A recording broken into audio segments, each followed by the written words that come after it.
Probably a weird close up of me for a second, but just set this up more.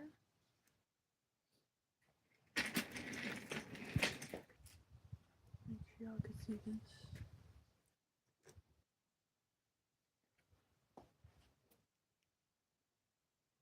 Yeah,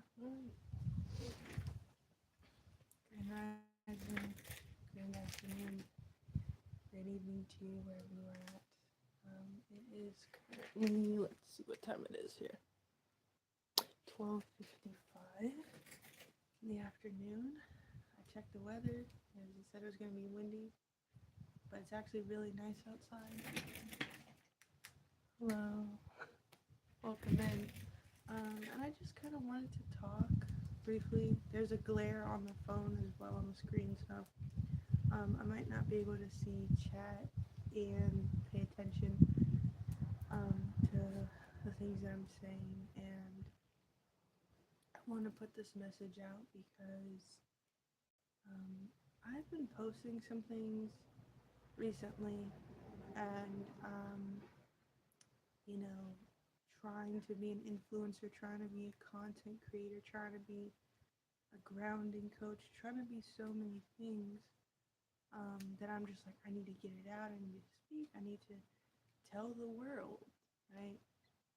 And so much so that as I was trying to self regulate with smoking, as I was trying to self regulate with, um, THC and CBD chocolates, recently this month of December, actually, let's say the end of November, for the last week, I went to a smoke shop and bought a bunch of stuff.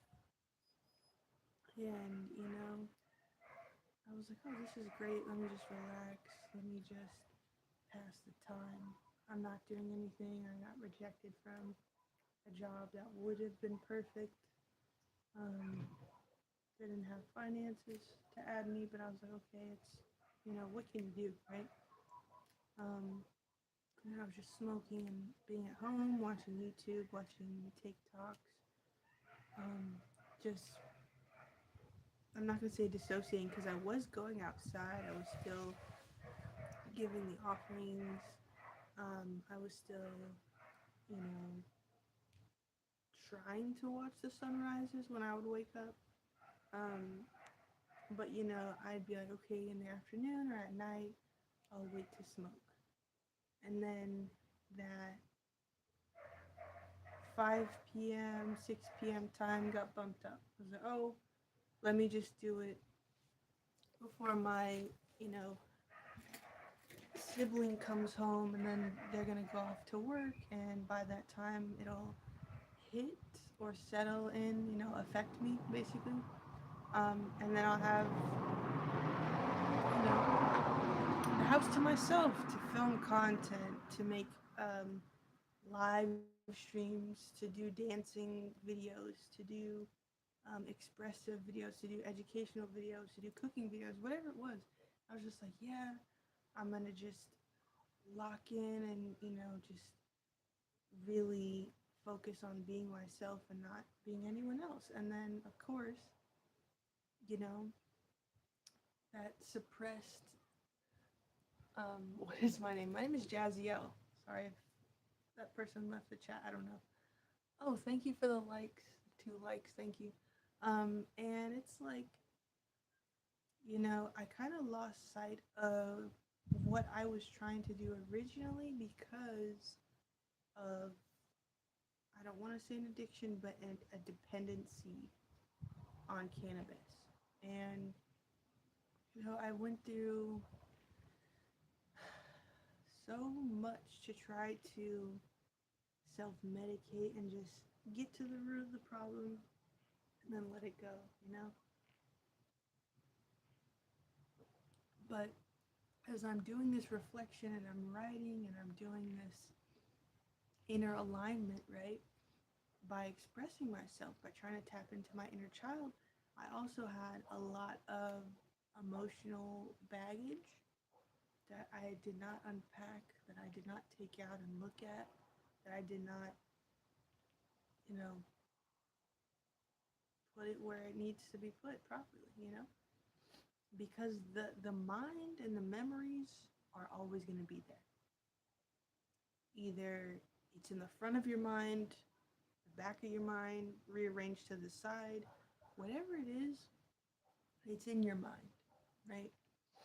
Because the trauma, the feelings, the stirrings, the triggers are in your body, in your fascia, in your um, in the water, right? We are water. We are 60 to 70% water, depending on your um, body composition, right? But we are between 60 to 70% water. And water holds memory. So when you go throughout life with all these memories and changes and things happening, your body keeps the score. Your body remembers what happened. The water remembers. It has memory, right? That's why they say pray over your food, pray over your what you drink, program your water, put your water outside under the full moon. Do they say do all this stuff with water because and it's getting a little warm in the sun now, but because water holds memory. Water is something that you could shape and structure and move. And there's a beautiful quote by Lao Tzu that I looked at last night, and and I don't remember the quote verbatim. I don't, but it was something like, "Water um, is soft and yielding, but it's also sharp and um, molding." I think so. No matter what environment you're in, you can change and be fluid like water. If you need to be soft and yielding, do so. If you need to be, you know, a certain way. I'm trying to remember the quote. Hold on. Let me look it up because I'm trying to make a point with this. Okay, so I looked it up. Oh, thank you, Zoe. Oh, I don't know how to say the rest of your name, but thank you for the compliment about my hair. I appreciate that. The quote from Lao Tzu is that water is, let me see, something about water. Okay, it says water is soft, fluid, and yielding, but will wear away rocks. So be fluid and yielding, but also remain sharp and move through. Whoops, I have on my jacket, but move through the the tough areas or the rocks, right? Because also we know that water can cut through mountains and again rocks, boulders, and it could create streams. And it could do a lot of things is the point. But when the time is necessary, you will go from flowing and yielding to sharp and direct. Or let me see. Let me see what the other thing said. Okay, so it says the whatever is soft and yielding will overcome what is rigid and hard. Was the other part of the quote. It's easier if I had it in front of me or my laptop or something, but I need to be outside and grounded because I was going back to the point, right? Um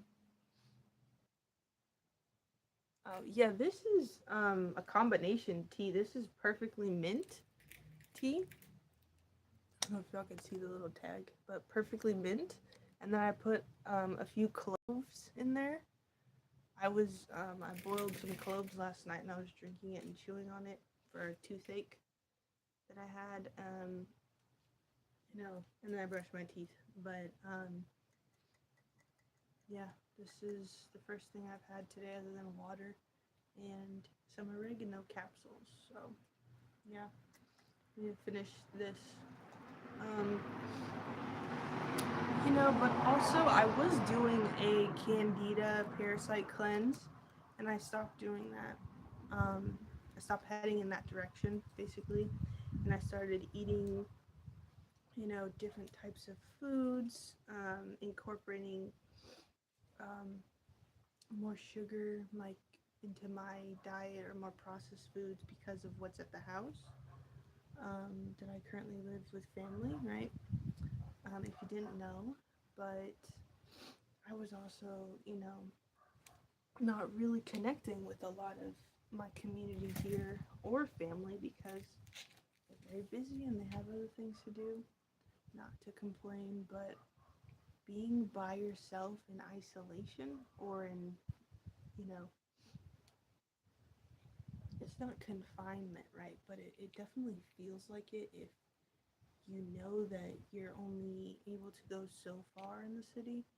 And, you know, I don't know a whole lot of people here. I know people from going to city halls, hearing people talk there, one Chamber of Commerce business meeting, doing community classes, passing out flyers, knocking on doors, you know, going to the library. Like, I know people very basic surface level. I probably know one person on a conversational, friendly level, and it's a person that just, works at the dollar store. Because that's the only stores that we have to basically shop at in a small town. So I don't know what you guys are talking about in the comments. Um, but yeah, so I'm just going live to talk about a few things and get them off my chest because um, again, I've been not really focusing on my goals and going into some cycles and patterns that haven't gotten me anywhere other than processing my emotions, processing the inner trauma. But then I also got to a point where I was like, being high doesn't feel good because this thought process keeps coming up. Um, how people have treated me or excluded me keeps coming up in my thinking. You know, writing stuff down is okay, but it's like if you're not in a position to really address that, it's just something that will linger, so to speak. That's why um, I made that video about on TikTok. I'm saying I made a three-part series about someone who was like I stitched their video, right? And it was someone who, excuse me, was talking about how they had CPTSD and they got misdiagnosed as something else. And they were sharing all the like medical symptoms and things that comes with CPTSD that a lot of people don't really know about or recognize. And I think when people hear the term PTSD or certain mental health things, right? Like people say, "Oh, I have anxiety, I have ADHD, I have PTSD." Those are some really debilitating things that your mind can go through. And we're normalizing it, and we're joking about it online, and we're not taking it seriously in person. And I think that a lot more people would just feel okay if they had a community, right? If they had people that cared about the way that their day, is processing is going, right? If they had more people who were like active listeners and just cared, I think a lot of issues and emotional stirrings would cease to exist, right?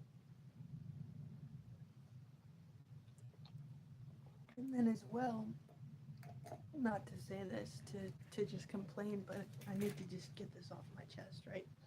Um, I was on TikTok, right, a lot more, um, and just scrolling. Sometimes I'd see, nature stuff, people traveling to Switzerland, Thailand, Portugal, Greece, Italy, Morocco, Kemet, all, what's the big one? Thailand and China, and it's another one. But people are like, "Oh, this just come here. You'll see that you know what we heard about these countries is propaganda," which I love seeing online. Honestly, I love seeing people breaking stereotypes, showing the truth, fighting, um, you know, for inclusion in that way, right? And then a lot of people just traveling to national parks, um, Colorado, California, New York, um, Texas, Florida. Like, there's a lot of stuff that happens. Like they had Art Basel, I believe, or Basel Art Basel in Miami, right? Recently, I'm pretty sure it's this weekend, honestly, but I know they had it this week at least for sure. So there's like a lot of things that happen around this time of the year, the holidays too. So just seeing that stuff online. I got off Facebook for a while after just getting that bad news from that place. I just unfollowed everybody. I was like, you know what? I don't want to see people's opinions. I don't want to see holiday stuff. I don't want to see fake stuff about celebrating Christmas and putting religion and all this stuff together. I'm like, I don't want to see it really. I don't. And then getting back into Buddhism, like being mindful, being aware, um, and being reminded of the laws of Ma'at, the order of Ma'at, and I'm like, me doing this and remembering I believe it's the Ashkavakra, Ashkavakra Gita. I don't know. I don't know. I don't. That doesn't seem right. Um, Ashkavakra. Hold on, let me look it up because now I don't want to be offensive to Hinduism. Hold on.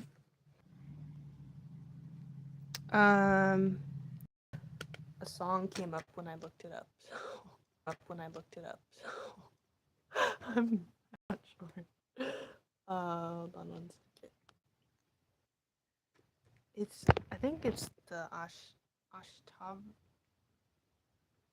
No, I need to look it up because I actually took notes on it and I don't want to be offensive. So hold on. One second. Bring this inside too because it's actually hot. Okay.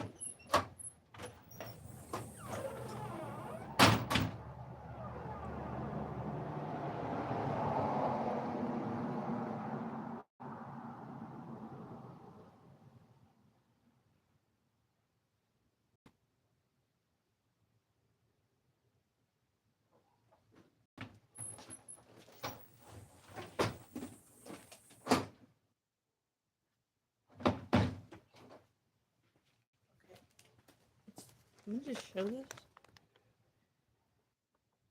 Wait, can you guys see? Oh, wait, let me mirror it. Hold on, let me flip it. Not mirror it. Flip the thing so y'all could read it. So this is what it is. I think it's the Ashtavakra, but I could be mispronouncing it. So this is what I was talking about, where I listened to it on like someone reading it, like a not an audiobook, but it was like a YouTube thing. Hold on, actually, let me fix this tripod really quickly. Um, so yeah, and just completely following whatever urges I wanted, right? Oh, don't turn that way. Um, I was following whatever urges came up really, realistically. And then I celebrated my birthday, and um, I went into the city, did a few errands. Um, one of the smaller libraries couldn't, you know, do something with the paperwork to scan it, so I had to go to the bigger library, almost across town. But my parents sent me money for my birthday, so I pretty much just spent a majority of it. Um, But it was nice to be, in a bigger city, in a city where they have lots of stores, people, busy, people communicative, people having conversation. Just, hey, blah, blah, blah. What do you think I should get? Oh, get this one. It's really cool. Okay, thank you. And that's it. Um, but, when you're in a small town or a smaller area, it's like if you don't plan things or you don't do a certain call to action, it's not going to be done. And it is still a growing town, but it's very small and it's centered around schools. So a lot of people don't even live in this city that go to that school. They live in the city over. So I kind of just got really bogged down by being in isolation, basically, and researching things, talking about mental health crisis, talking about being ungrounded, and talking about you know making content and it not getting the results that you might have liked. Um, it's all very taxing because it's like if that's the thing that you're living for and looking forward to doing and doing every day almost, then when it doesn't, you know, I don't want to say perform, but if it doesn't do as expected, then it's kind of like you go back, to yourself and you're like, well, what did I do wrong? Or did I not say this right? Did I not perform in a certain way? And then I have to remember, like, there are algorithms, there are trends, there are um, aesthetics that play a role in this. There's literally people can pay to get views, can pay to get um, followers, right? So me myself is organic, holistic, um, well-meaning. I want to say I'm well-meaning, right? Um, and curious person, let's just say, but someone who's just trying to really live in the fullness of their life, right? I don't want to be bound by a religion that doesn't bring harmony to things. I don't want to be bound by a cult mentality that this is all there is to life and don't question it, right? I don't want to be bound by family opinions or projections and perform, prove yourself, all this nonsense. And I also don't want to be bound by cannabis or by food or by a website. Like, I'm saying this and it sounds so silly, but this is genuinely how we live. Genuinely how we live. And then we look back at these texts and we look at the cuneiform, the the Sanskrit, the papyrus, the hieroglyphics. We look at all these civilizations and we're like, wow, they must have been doing this, blah blah blah. We couldn't have done it on our own. But I, even with all this stuff about star seeds and giants and aliens and ancient civilizations and all this stuff, the hidden information, right? All this stuff that we think and we want to look into and we want to pry and ask more questions and push the envelope on things, but honestly, I feel like if we were like, okay, what's the truth, and the creator told, oh wait, hold on, the paper's gonna fly away if I don't put something under it. Hold on, I'm gonna put it under my tripod real quick. It's a little breeze. It's a little breeze. But anyway, I feel like even if we ask the creator, right, the universe, let's just say, to be neutral for everyone, if we were to ask universe, what is the truth about the origins of humanity, right?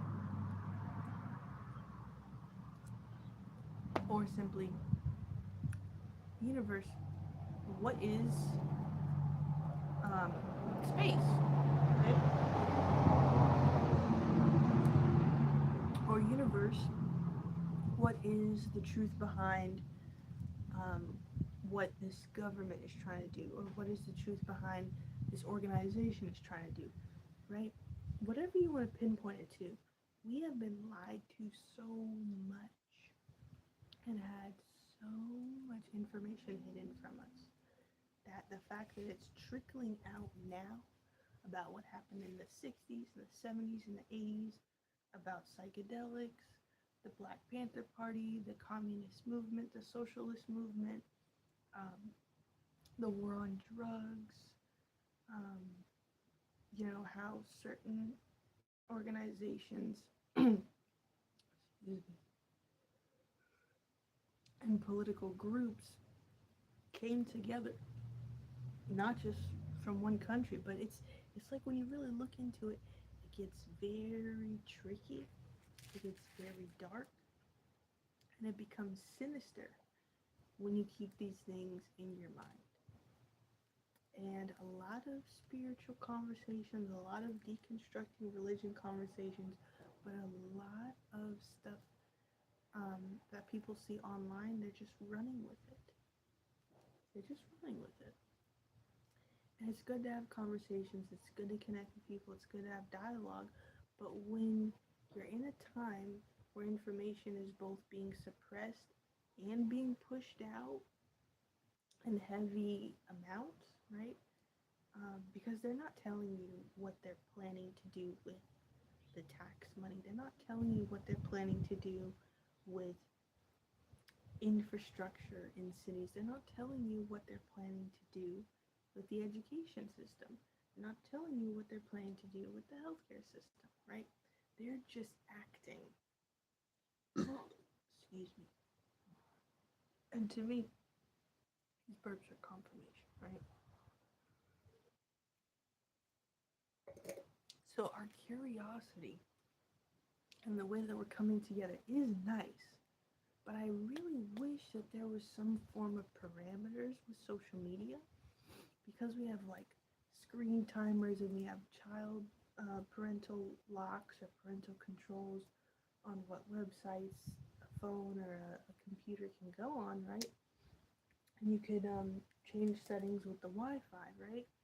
But all of these things online, as an adult or as someone who is in charge of their own life, let's just say, um, you have to use discernment and you have to know when to stop. Because I was smoking in the beginning to help with my sleep schedule, and then I stopped doing the yoga and stretching before I went to bed. So I was just high and passing out.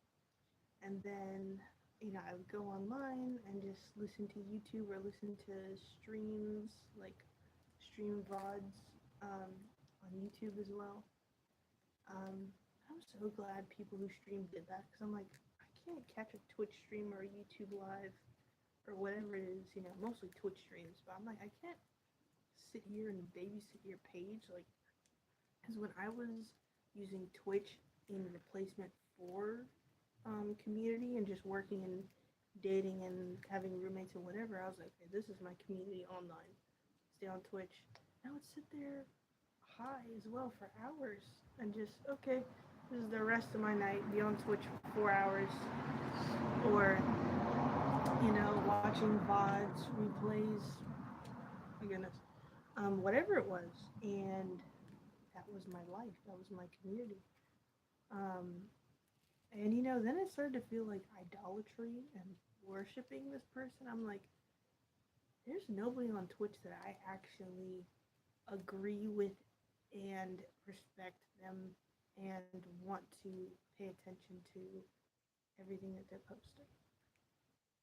And A few years ago, I had gotten some merch. I had gotten a shirt and then a hoodie from someone else, but they were like a friend group. So I was like, oh, let me support both. I watched them on Twitch. I paid the monthly subscription, right? Like all that stuff. And I was completely parasocial in that aspect. And I find that online communities and being parasocial actually stunts you socially because now you're either overly invested in this person. You're like, I want to know everything about them. I want to know what they like, what they believe, what they watch, how they view the world, whatever, blah blah blah. What talk about trending topics to their opinion, right? Because that's what we do with social media. That's what we do with streamers. That's what we do with entertainers. That's literally what we do. We binge watch a lot of their stuff, a lot of their videos, a lot of their posts, whatever it is, right? Even if they go to an event or a premiere, we're like, oh, so and so's there. Let me look into this. Or so and so watched it. Let me watch it. Or so and so tried it. Let me try it. And it's like, I don't know when society fully made that shift to being online communities, or you're missing out if you're not on social media. But I think there definitely needs to be parameters around the way that we interact online, because a lot of it is just going to be because it's already been clout chasing, like we know that, right? But um there's also no guidelines like, hey, follow these rules and be respectful of others. But you can go online and see alt-right stuff, right? You can go online and see hateful rhetoric about people. You can go online and, like, with the traveling and going to different country stuff, you can just see propaganda. You can see anything really online. But if you comment certain words or, report people's pages, sometimes you can get a strike to your channel. You can get, community guidelines notification or something, whatever, right?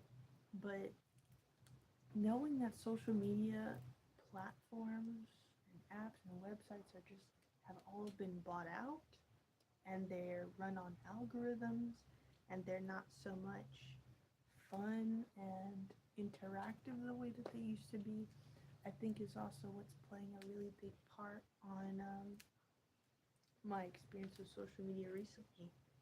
And it's also like, I feel like we need more people who study and research activity online, right? I don't think it should be just a government thing to control whatever websites and media and books that we look into. If something is concerning or something is alarming, let's just say, and it's online or it's in a book or it's, on someone's blog, I definitely think that people who comprehend at a high level, people that have emotional intelligence, and people that know how to discuss topics, I think they should be the ones who research things and look into social media platforms, because today, if someone like me wanted to be an influencer, content creator, entertainer, I would have to get with an agency or just pay a lot of money to have, what they call it, boosting your channel or boosting your account.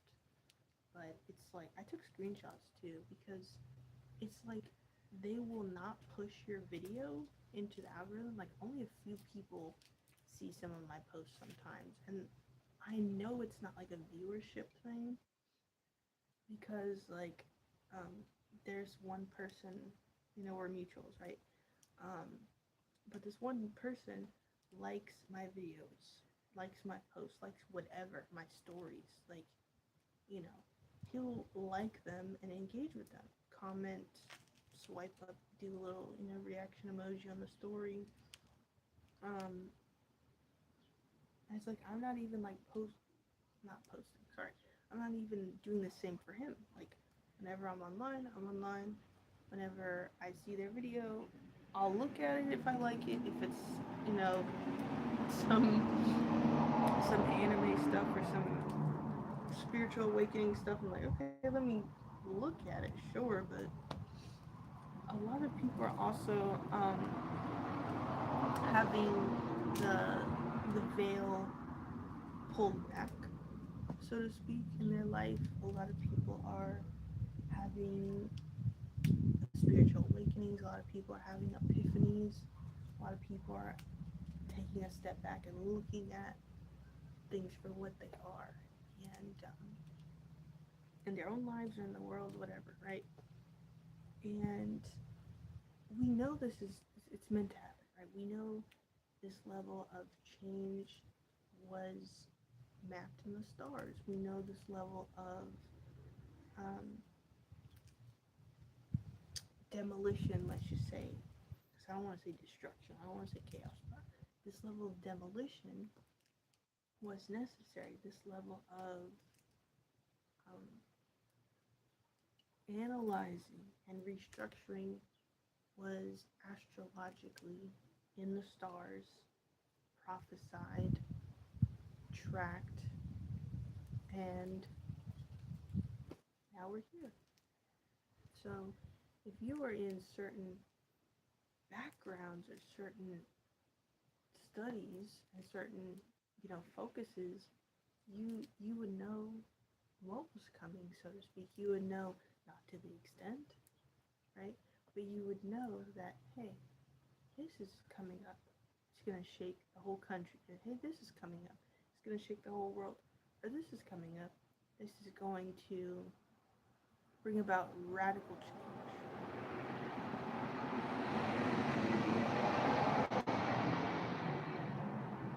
And I'm trying to just get everything out so it makes sense, but it's like how much can the human mind really process in life, you know? How much information can we really take in before we feel like, wow, there's nothing I could do, right? How much do we focus on aesthetics and looks and facing? And by facing, I mean what's in front of the thing on display, right? Facing is also like a stocking grocery store term. Um, Facing just means like when you have something on the shelf, like you have a product, right? And let's just say that this is the consumer, this is the shelf, this is the product, right? I have it here. Oh, this is facing me. Like I could read the front of the box or whatever it is. I could see it clearly. And there's a price under it. Excuse me. Excuse me again. So I think that a lot of the stuff with money and with um, fashion and social media things that are,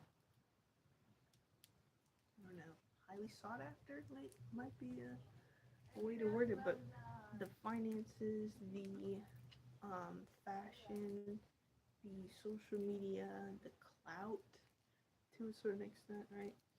The cars and the lifestyle of going out all the time. That's what money is revolved around, right? You don't need money to live a life in harmony with nature. You don't. You see people living off grid. You see people bartering and trading with their neighbors. You see people, moving to third world countries and just buying some land and building everything from the ground up, right?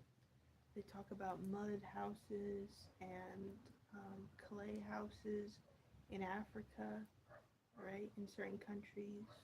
Um, they talk about it in certain indigenous uh, settings as well with the huts and um, TPs, I believe is the term.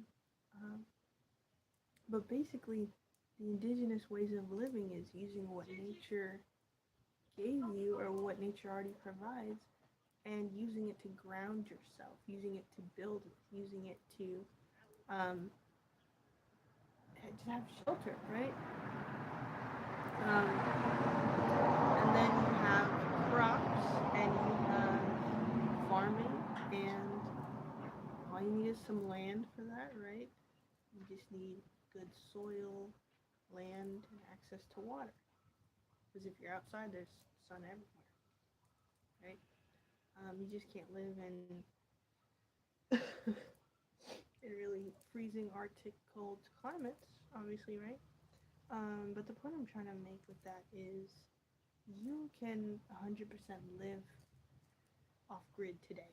Now, you would just have to be understanding of filtration systems and how to do first aid without, needing to go to a store, right? Like, okay, how do I use these herbs or these seeds or these plants, right, to help me? How do I use this for skincare? How do I use this for an antiseptic? How do I use this for a moisturizer? How do I use this as a pesticide, a natural pesticide, right?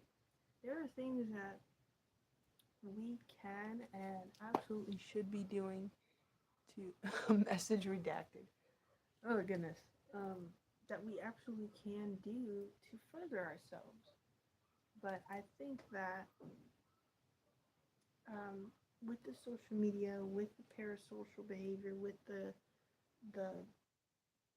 idolatry, with the passing the time online for most of our lives now, and the lack of community in person, I think that we are devolving as a species, and or we are already devolved, because it goes back to what I was saying about looking and studying civilizations and looking and studying um, the cuneiform, the the older ways that they wrote and you know tracked things and took notes and wrote in books, and they had whole religions around living life simply and living life in respect to all things, not just in respect to humanity, not just in respect to the ground and the plants, but that everything is valuable, everything has life, everything is worthy of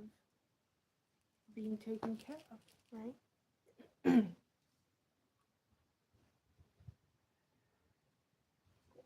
It's moments like this where I'm drinking tea, I'm sitting outside in the sunlight and feeling the breeze, being in fresh air instead of being inside um, with the blinds up so the sun can come in, and you know inside underneath a roof, right?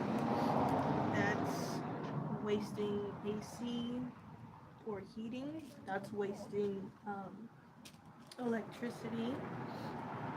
By being on a laptop or a phone or in a room, right? Like in a bathroom, um, and it's just completely it. I want to say for myself and my experience, right? Because the rest I was speaking generalizations and about society and how people live today as a whole, right? But for me speaking, when I'm doing that and then I feel like, okay, I don't have people to talk to because they're busy, but I talk to them sometimes.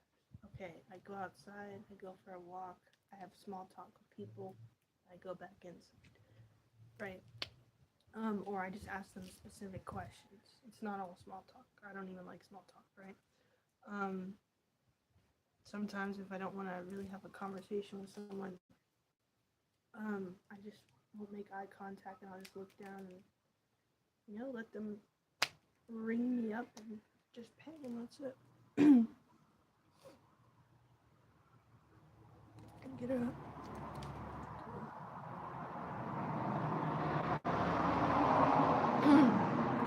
get a real like meek, timid response. And they're like, "Oh, how are you doing?" "Oh, I'm okay." I just look down and pay. "You want the receipt?" "No, thank you. Have a good day." "You too."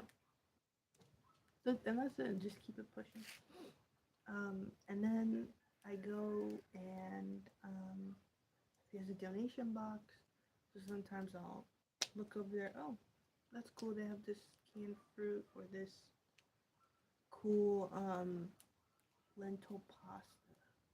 right? Or sunflower seeds,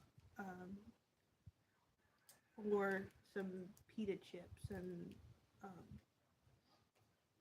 tomato salsa. I'm like, just random stuff, really. I got a can of beets. Um, one time when my liver was really going through something. I don't know what, but yeah.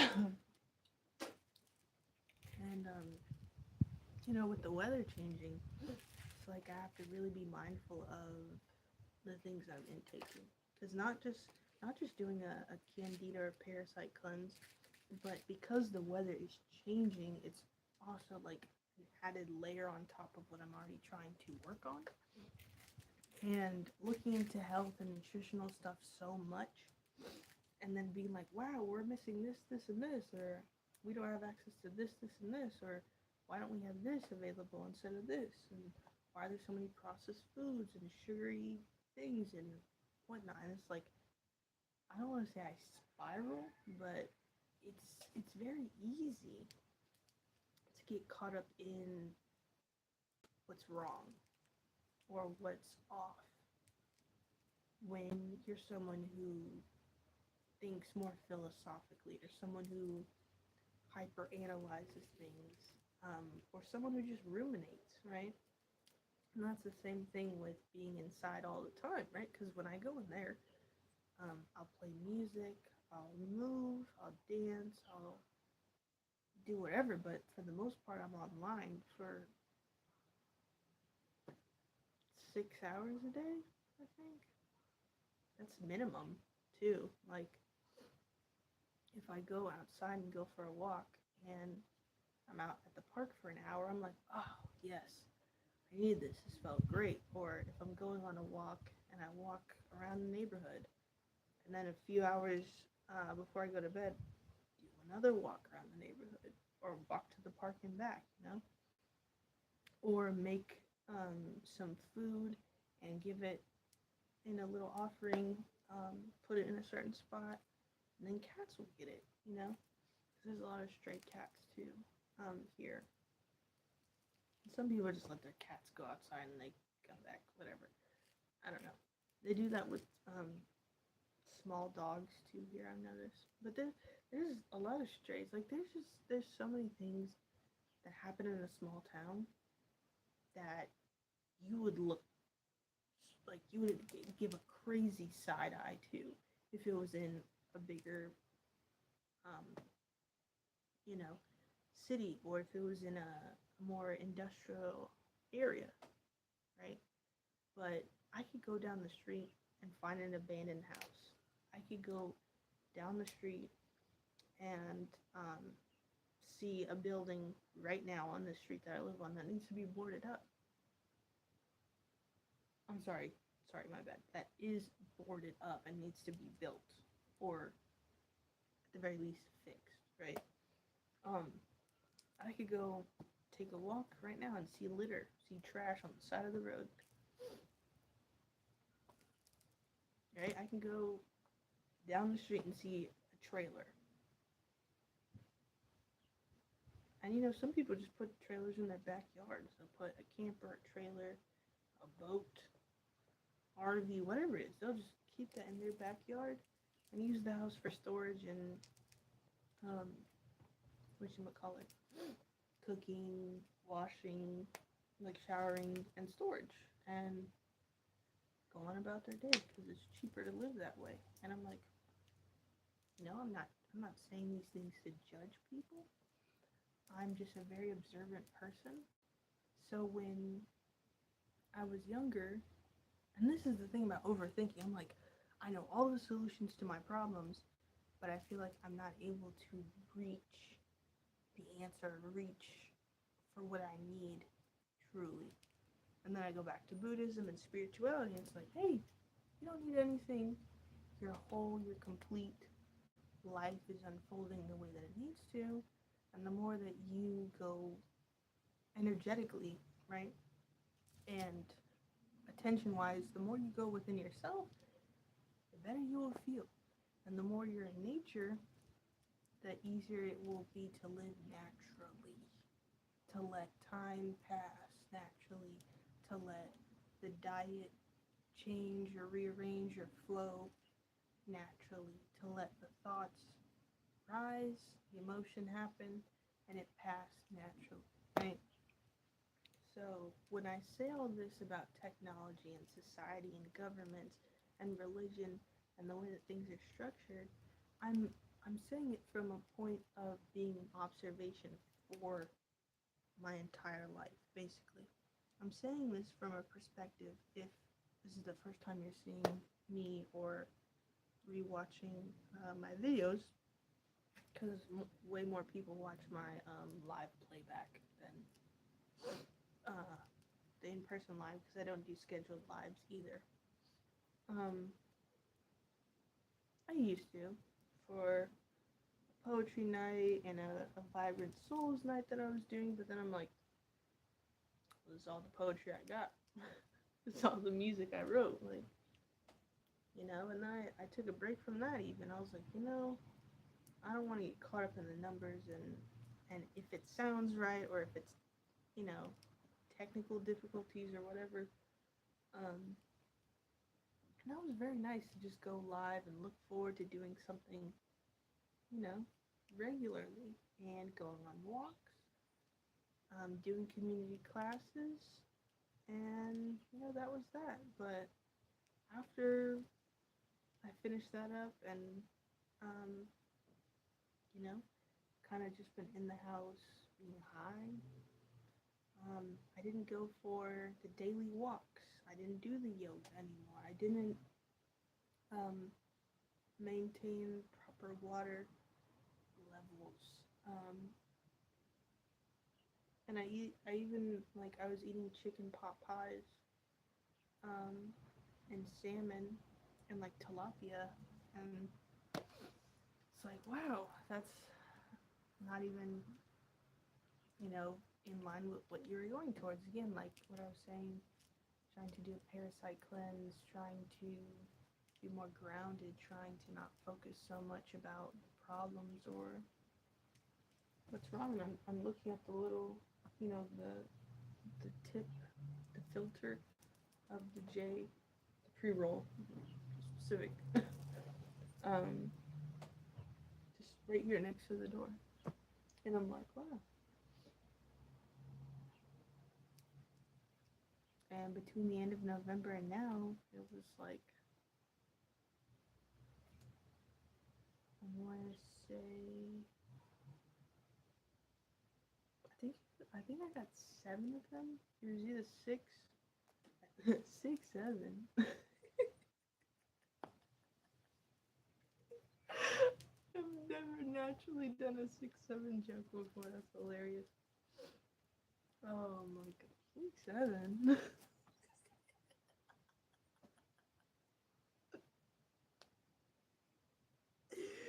But I'm being so serious.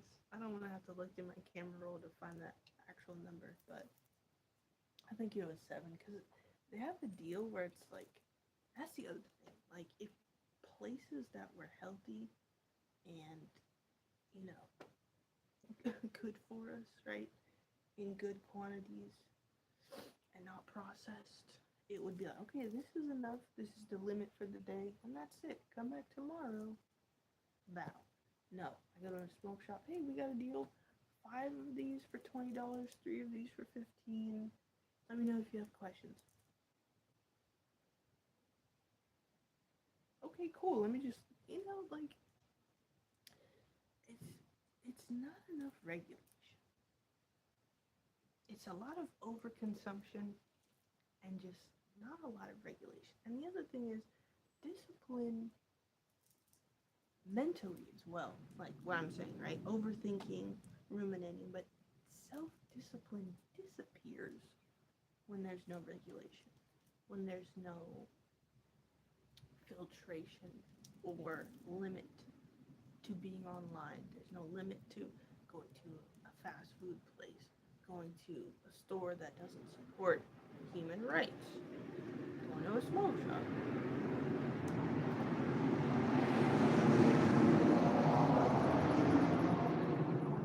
And I find it really interesting how capitalism in general, because I've never been an adult living in another country. When I was overseas, I was always accompanied by someone. Um, I was born on a military base overseas, so. But if that's why I'm just saying that because living in the United States for most of your life, you encounter capitalism or an offset of capitalism every single moment. Unless you're a hermit, right? Um, but even like I'm saying, I'm explaining all this and I'm describing, excuse me, having the life, excuse me, that mirrors being a hermit. If I hadn't done the community classes, if I hadn't gone to city halls, if I hadn't, explored the city, the town, really, but the place where I live, I would absolutely be a hermit, 100%, 100%. And I think that's also a part of why I wanted to be a grounding coach, why I wanted to do all of these things in life, because I wanted to understand how much um, effort and energy makes the creation, right? And it's a thing about balancing your masculine and your feminine energies, of course. But when you live in a society that wants you to just be in your masculine energy, work really hard, work multiple jobs if you have to, right? Um, pursue relationships, pursue business partnerships, network, right? Have transactional conversations, have transactional relationships, and don't question anything, right?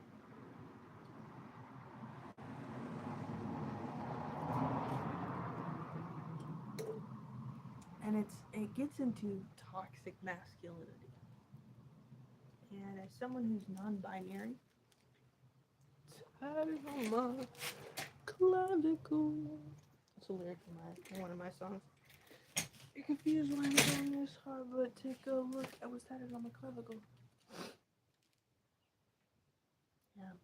I forgot what I named that song, but it was a song about the LGBT community. Um, and then just speaking on my perspective as a non-binary person about things that people just talk about, the trans community, the non-binary community, the gender fluid people. And that's also another perspective that I have, just like someone who looks and practices Buddhism and Hinduism, right?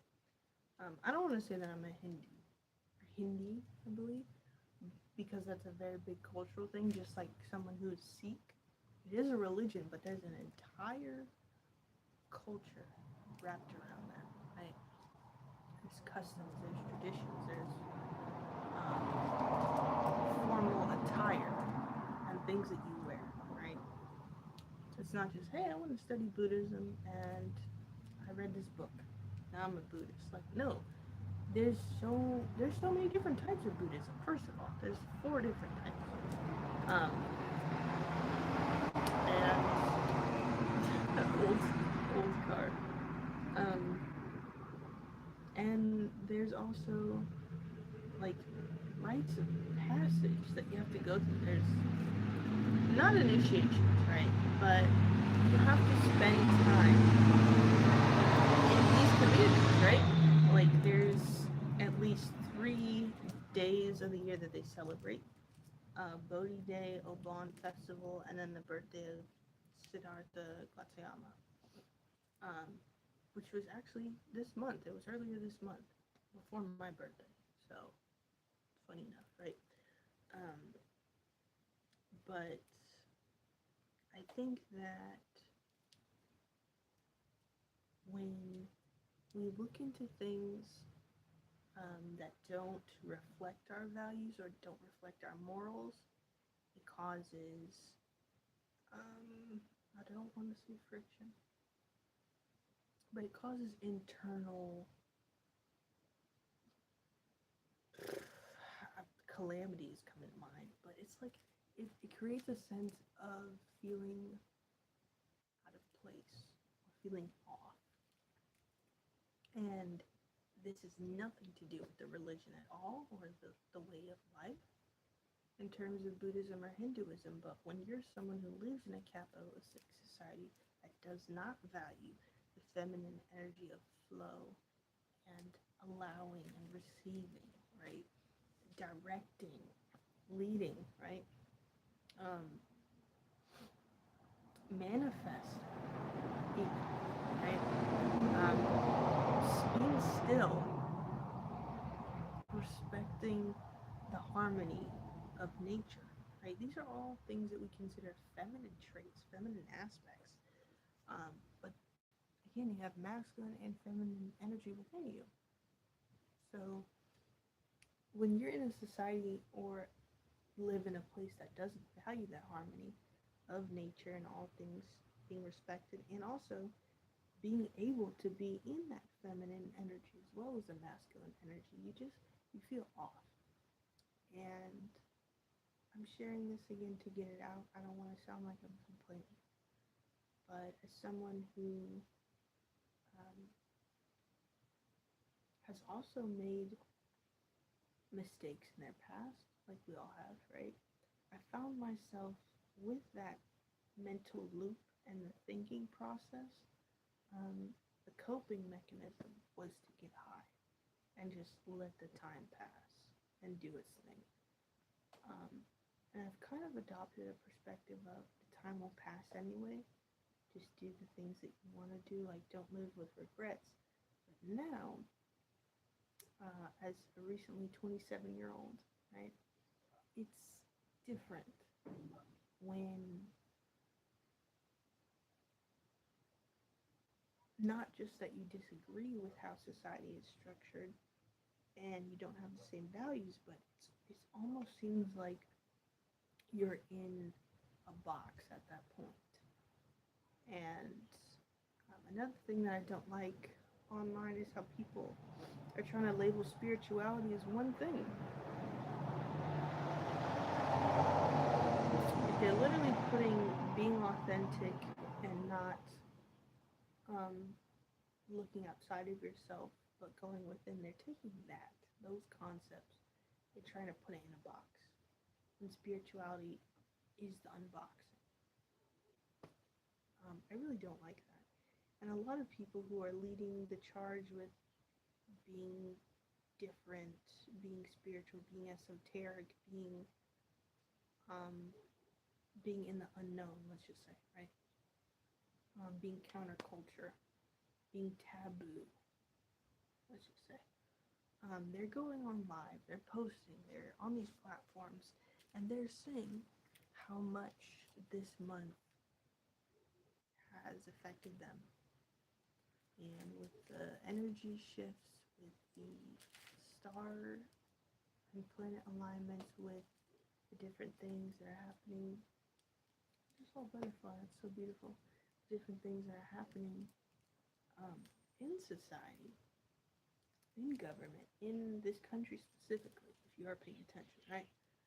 Not going to go into it and give it more energy, but it's like you can clearly see how much they're trying to control us or put the algorithm in a way where it's like we don't feel like we're connected as much as we were before because the last 3 years, TikTok specifically, but being online showed a lot of what the media didn't want us to see about war zones, about political ties, about um, in the military industrial complex, about policies, about, you know, twisting narratives, twisting the media, twisting the headlines, right? And then we got to this place where we didn't trust anything that certain outlets were saying. We didn't trust the government. We protested on campuses, online, and we didn't buy in stores. We boycotted, right? We wrote letters, we called representatives, we emailed, we signed petitions, we did all sorts of things to connect more under, this well-meaning effort of we don't want people to suffer. And especially we don't want them to suffer because of what we are putting our money and attention and time into. So the response from that, right, from the opposite side, let's just say, because we never truly know who's behind the media. We never truly know who's behind an official in the government. We don't know. We genuinely don't know. And a lot of things are being censored since then, since 2023 specifically, since the new presidency specifically, right? And it's a strain, an energetic strain felt since then. So a lot more people are like, we gotta make community, we gotta do things for the public, we gotta engage more in person, we gotta join my Discord, join my Twitch stream, join my page, join my Substack, join, whatever, right? And it's sickening to me that people can just go online and talk about BS and lead people in the wrong direction and make money from it and get clout from it. And to the point where people are clip farming, is what they're calling it recently, but they're making up words. They're doing clip farming. They're posting and being live all the time. They're getting so much attention to do nothing with it. To do nothing but self-gratification from it. And it's like and then you try to pay attention to the content sometimes. Sometimes it's funny. Sometimes it's makes you giggle. Sometimes it's like silly and like, what just happened? Other times it's just like, wow, I didn't even want to hear half of what they said, but they're popular right now, so let me look at what they're doing. Or, oh, this headline was here, let me click on it. Or this is trending right now. Like, it's so sick to me. And I just noticed the plant is back in the sun. But it's so sick to me how so many agendas and things are just propped up by money. And then you have the whole agenda with AI now. And we thought, oh, it's just a silly editing tool, or it's just a silly,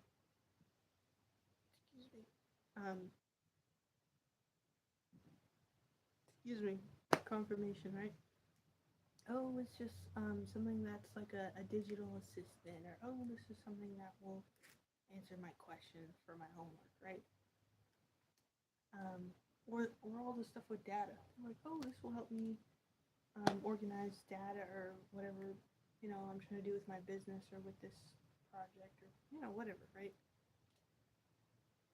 Make it fit how you want to fit. However you looked at AI when it first came out, it's way different than it is today. And what I really, really don't like, again, not to complain, but what I really don't like about corporations and about businesses and millionaires and billionaires and whatever, right? But what I really don't like is that we can be given poison You can be given a death trap. You could be given something that takes away our life. And to the people who provide, to billionaires, trillionaires, the millionaires, whatever bullshit they have going on with money, they can just get away with that. They don't have to be held accountable because they have money. They can get away with the crime, pay the bail, make it out. They could do so many things just because they have money. And because you have money, you have influence today. And when you have influence, you create and make whatever you want. Even if it's immoral, even if it brings back humanity, even if it takes away your energy in your life. And that's the real root of a lot of my issues. I don't feel like I view society in a healthy way. And a lot of my time goes towards looking into things or researching things that are off or wrong or messing with the web of life. As a shaman, as a grounding coach, as a seer, as someone who pays attention and specializes in aura and spiritual science, it's extremely difficult to live in a world like this today.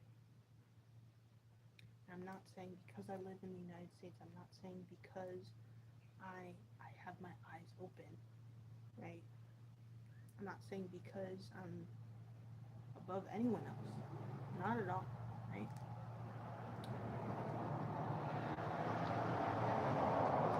And I'm not saying this to be controlling either, um, or negative, right? But when we don't check things or publicly deny things or give pushback and confront about certain things, we allow it to happen.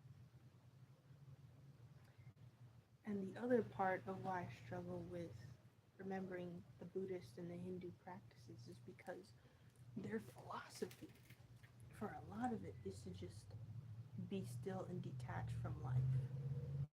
Meditate, do breath work, ground, read text, right?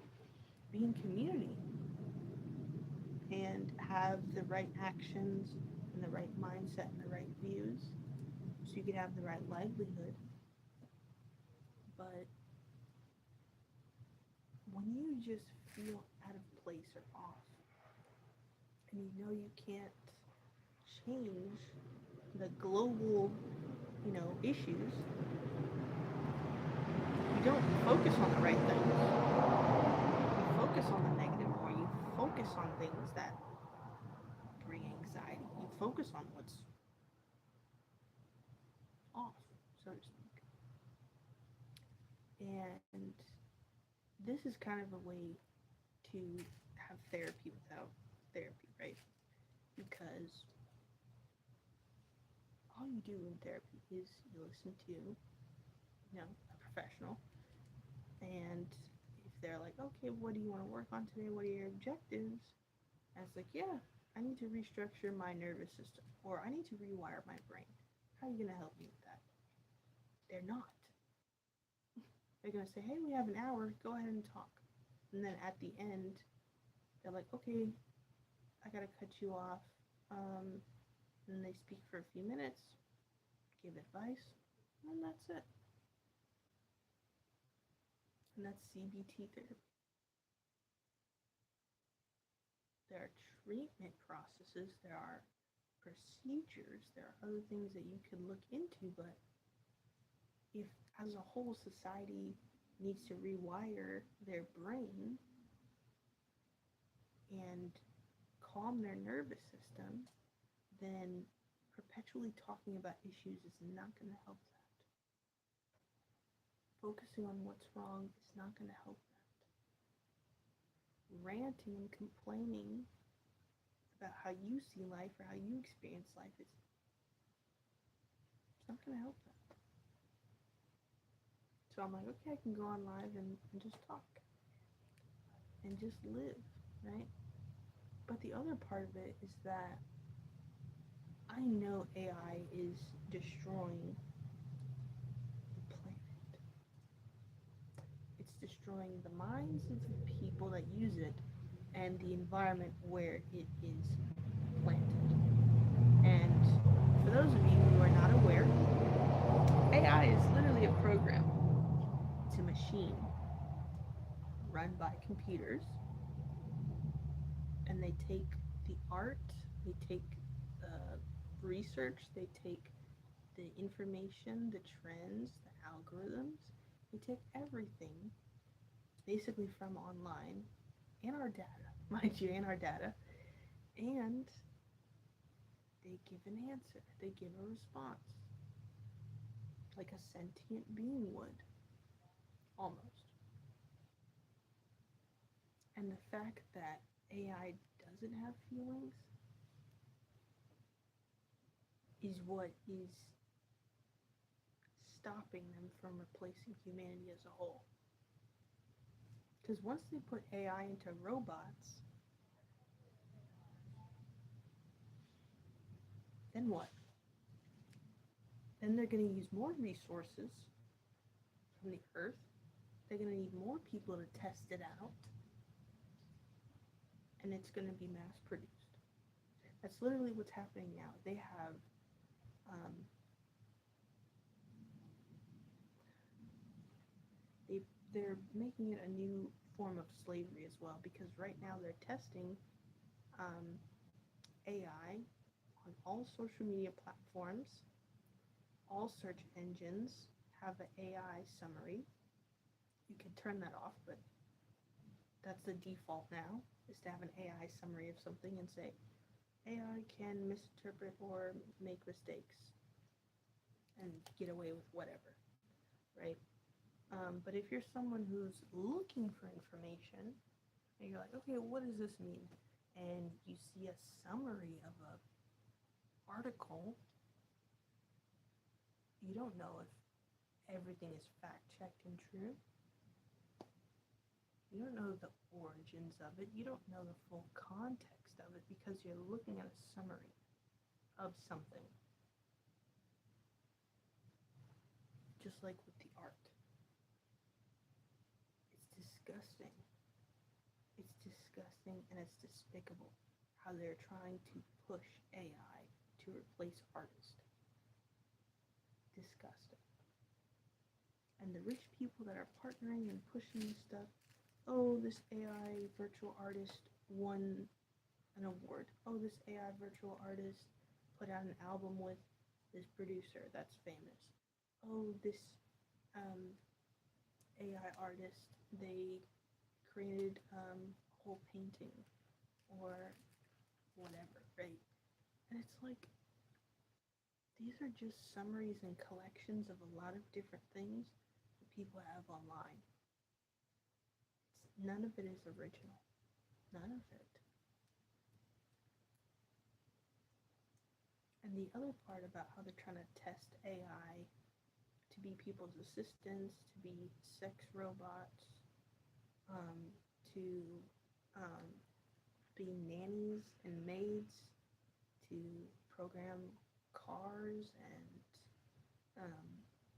again, search engines, websites, business pages, um, data control information. Um, it's too much that's going into AI and trying to merge humanity with technology. It's really too much.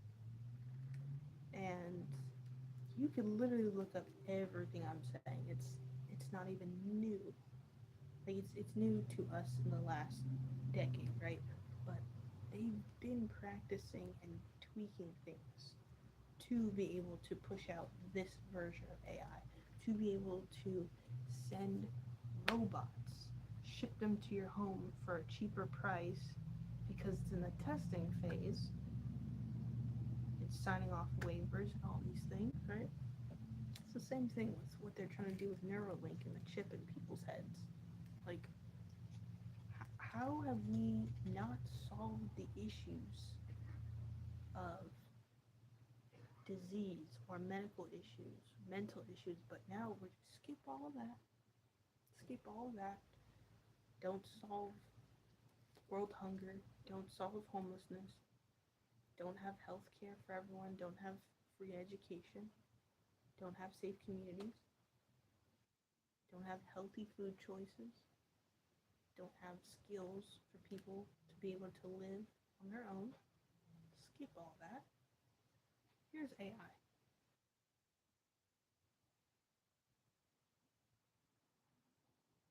Again, going back to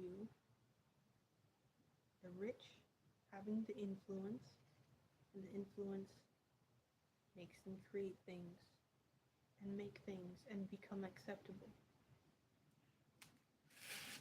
just because they have influence and money. Now, I'm someone who's spiritually rich. I'm someone who has knowledge. I'm someone who turned pain into power. Right? And I'm also someone who has effectively been able to rewire their minds around instead of going insane and observing instead of absorbing. So I was able to get past limiting beliefs and family projections and religious structures and societal norms.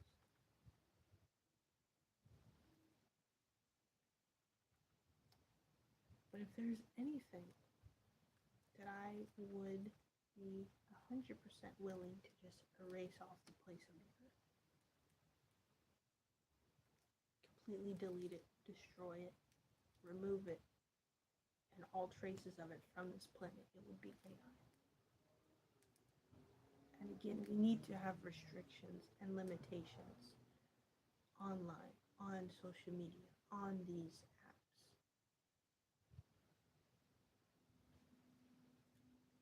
We really do. Because it's not just we're devolving as a human species, it's that we're going into removing sovereignty from us completely. Right? Because if y'all thought the banking system was pushed on us,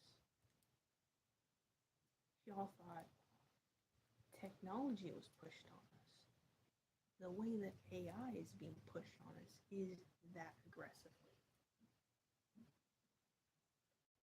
I don't have a phone that makes calls or texts specifically for a reason, for a purpose, right? I use email, I use social media, I use different avenues to communicate with people and connect, right? And I found that a lot of my energy is saved from doing that. And now, looking at my screen time on social media and looking at what information and content I'm putting out there, I'm going to be making a lot of edits and a lot of changes. And I'm not going to be doing stuff for views anymore.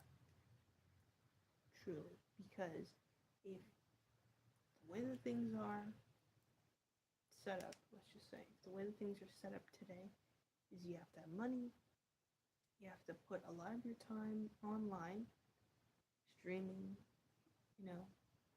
keeping up with things online, clicking, interacting, scrolling, all that stuff, right? And you have to play into the pseudo history, pseudo science, pseudo information, or artificial intelligence, his story, right? All of these things are just to keep us from higher knowledge, our higher self, some might say. And when you're ungrounded, and when you're not focusing your attention and your energy on yourself and your health, and you're forced to operate and live outside of your morals, and you don't have like-minded individuals, then that's where you start to feel the breakdowns, you start to feel confusion, you start to feel the anxiety, you start to feel the off feeling. And then what's the solution for that in society? Stimulants. Smoke, drink, get high, overeat, dissociate, go to a club, go to a bar, go to the movies, go to a restaurant, go to a sporting event, right? It's very little medicine, very little calming spaces, very little peace for free. And then when you do go the holistic route, it's way more expensive. It's way more expensive to buy fruit nowadays, unless again you want to be a farmer. But even that takes up your whole time. Then you don't have a social life. Then your entire life, and this is if you're doing it by yourself. If you have help, tending to crops and the plants and farm life there, right? The animals, then it's easier, obviously. It's amazing. But when you are someone who, sorry, I just watched a bug hit the garage door and it's like, obviously felt, but it's like flipping on its side, I think. I don't know. That doesn't look like a bug I recognize from here, so I don't know what's going on really. It looked like a beetle for a second, not a cat. Anyway, um, when you're kind of outside of the norm and outside of what you used to do, and you're just trying to cope and live life, extreme lifestyle changes start to become the solutions. So going back to being a farmer, right? You're away from people. You can't have a farm next to, a coffee shop, right? Place that's always busy.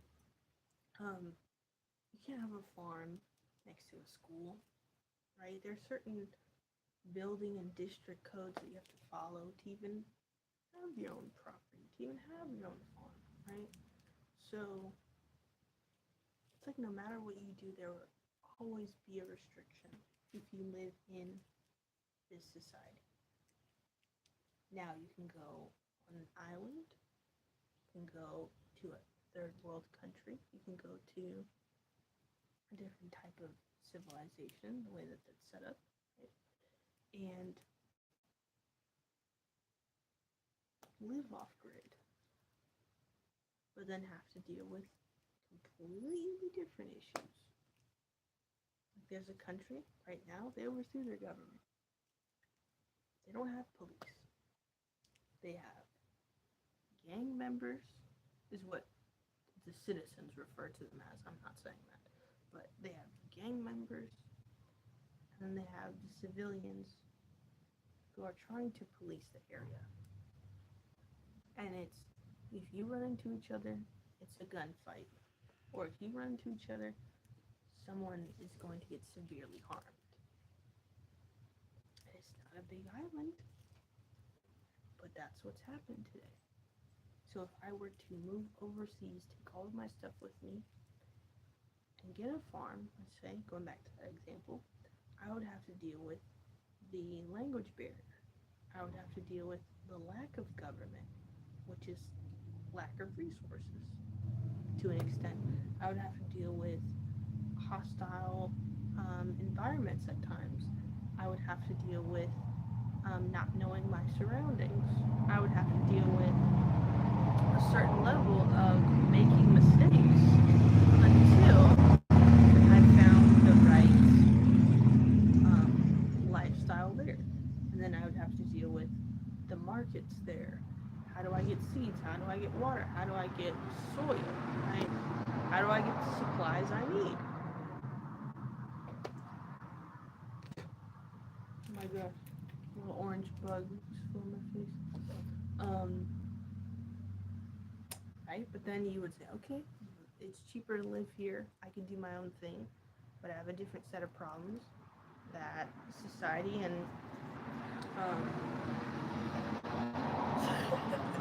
it's a dog with its head out the window. It's so cute. Um,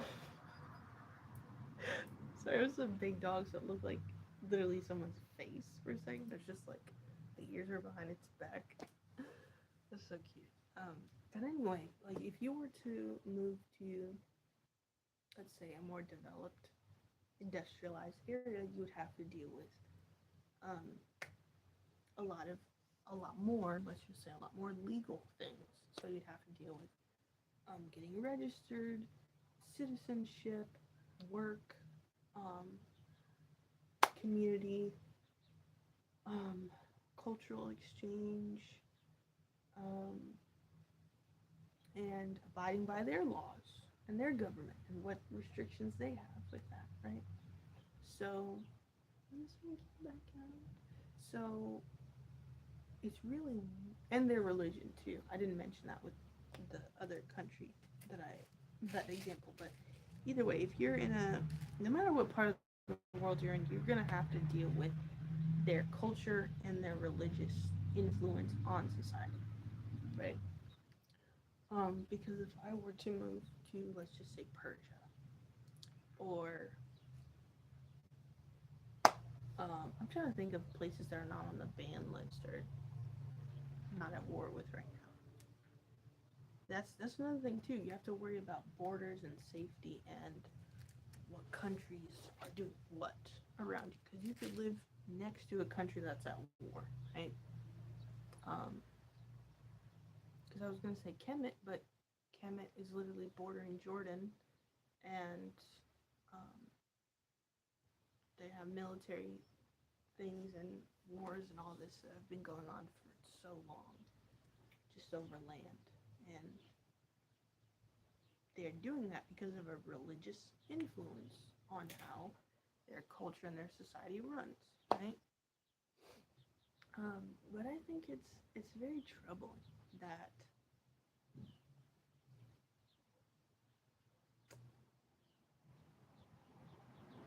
it almost feels like um,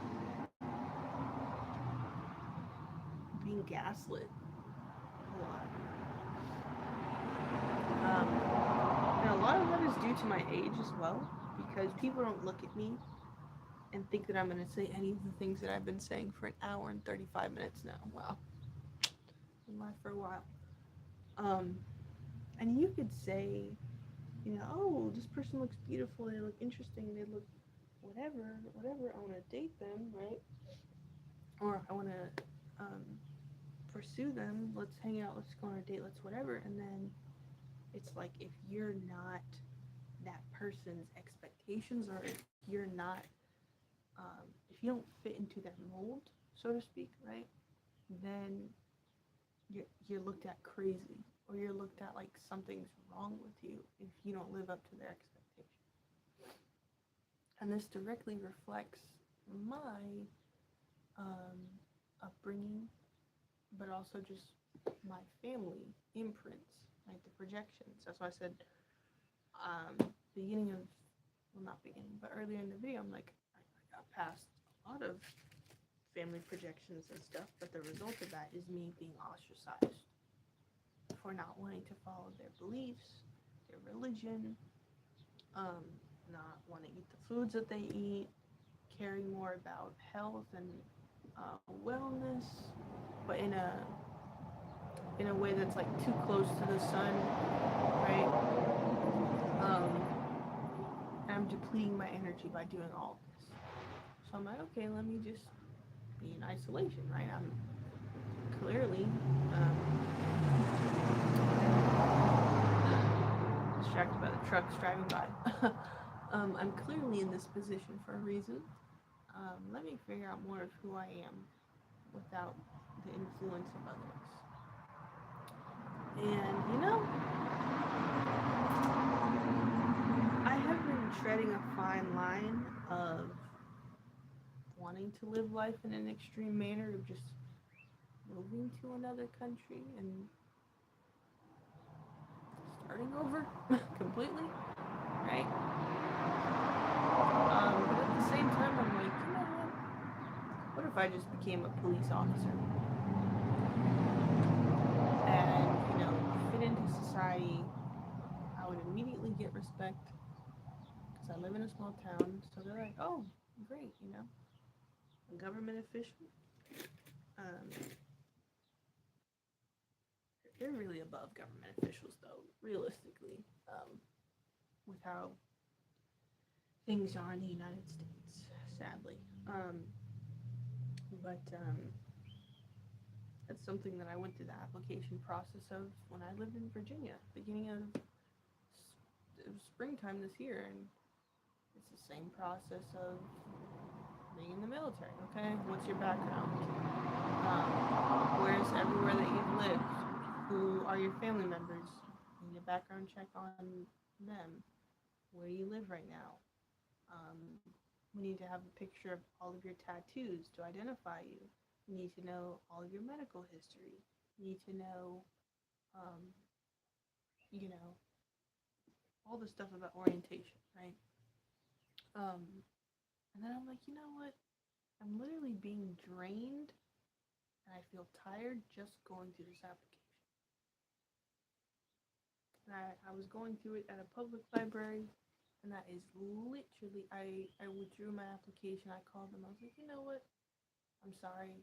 I did an application for this city and the state, but I'm going to be moving soon, so I would like to withdraw my application. I apologize. And they're like, oh, okay. You could transfer, but if you are going to change your mind and stay here, reach back out. We can go through the process again. I was like, okay, cool. Obviously, I can't talk about everything in the application process and in the, digital agreements part, but I'm like, this is a lot of surveillance for a job. This is a lot of money and time and program that I will have to go through to be a police officer. And a lot of them that are aware and that are like, draw a fine line between right and wrong, and they speak up for others, they get silenced. In whatever way you want to take that, they get silenced. And some people, they do their term and then they retire. They're like, this is not what I thought. I don't like it. And they go on about their day. Or not their day, but they go on about their life and do something else, because if you're in the military or in the police, you have infinite connections and resources. You literally just need to talk to the right person. I went through boot camp, not something that I talk about a lot. I'm not proud of it either. I got very sick doing that too. But that's when I was like vegan, vegetarian, and then I had to eat fish a little bit, and just other things that I wasn't really tracking, that I was lactose intolerant at that time. So yeah, but they don't give you time, go to the bathroom frequently or shower or rest. It's like, hey, you're going to assimilate to whatever we say because you're government property now. And you're dealing with so many different backgrounds, and immune systems, and just boundaries that you can't cross. Oh, you can't do this. You can't go that place. You can't talk right now. You can't go in this room. You can't just sit down right here. Oh, everybody's in trouble. Let's exercise together for a long time until you sweat. Or, oh, let's exercise, you guys, and punish. Because that's their punishment. They call them beatings. I know, crazy jargon, right? But they have these cards for certain types of beatings, and it's just exercises for a prolonged time, but they get more difficult the more you're in trouble, so to speak. I don't know what to even call it, right? Um, you know what? Let's just say, because I do know what to call it, being reprimanded, not in trouble, being reprimanded. Um, so yeah, and one of those can literally be you were talking when you weren't supposed to be talking. So yeah. Um, but again, you're dealing with people's egos. You're dealing with, again, being government property. You're dealing with things um, that you weren't told by recruiters. You are not able to have your own proper sleep schedule. You're not able to eat the things that you feel are required for your body, right? And then I got held back because of medical stuff. And then I got separated from my troop or division and put into another division. And then I was like, yeah, I'm still sick. And then it obviously started to take a toll on me mentally. Um, it's just an extremely strict environment. Like the word strict doesn't even cover being in boot camp, but it's like that times 10, right? Um, but it's the same process to get in there. Drug tested, urine tested, um, strip, pictures of all your tattoos, take out all your piercings, no colored hair. Um, they even had someone who they have hair dyes as a part of like the bathroom stuff too. Because they're like, if that's not your natural hair color, you have to dye it. So there's a girl with red hair, she had to dye it back brown, and someone had to dye their hair back blonde. Like they're really serious, and they're doing this stuff. It's not, hey, this is a 5-star restaurant, here's orientation, or hey, this is a smoothie cafe place. Here's your orientation, your uniform. Do you have any questions? Like, no, it's literally the strictest assimilation process that you can go under. And I feel like I got fortunate to be sick in hindsight because I'm like, I would not have lived long in the military.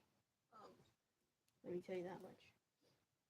And the other thing about that is I'm also just, I was pursuing that because I'm like, well, I'm the only family member who hasn't done the military and I don't want to go to college, so let me just try a different branch than they were in. And I did that and I was like, no, I tried it. I got sick. I couldn't meet the physical requirements. I got sent back. And then, more testing, more procedures and things, and I was like, yeah, I need to medically separate. I need to leave. I need to leave. Do not want to stay here. And they gave me those calls to my parents, and my dad picked me up and just drove home. Never really talked about it that much. Didn't go to therapy. Didn't do anything. I only restarted therapy after working at this retail job. I quit last July, but they gave me, before I was full-time, they gave the option to have medical care, that you just pay a little bit from your paycheck every month, and free mental health services, which was CBT therapy. So I tried that again and it didn't really work for me. I don't even think I did it for a year. I think I pretty much did it for a few months. And I was also on SNAP at that time, SNAP benefits. So, you know, being integrated in society, being someone who was following the norms, um, none of it worked out for me. And now I'm doing my own thing. I'm having my own business, doing content creation. It's like, yeah, this feels more like me, but now it feels like everything is a game. Everything is a competition, and it's extremely hard to not um, compare yourself online. Extremely hard. That's another thing with like Buddhism and Hinduism and mindfulness practices. It's like, don't pay attention to people's opinions or their projections or their energy. Just go out and don't judge others. Don't compare yourself. Don't get angry. Don't let it consume you. Cut yourself off from toxic people. And it's like, okay, then who am I gonna have around me? Like, it's not like I'm a perfect person. I'm just toxic. But you know,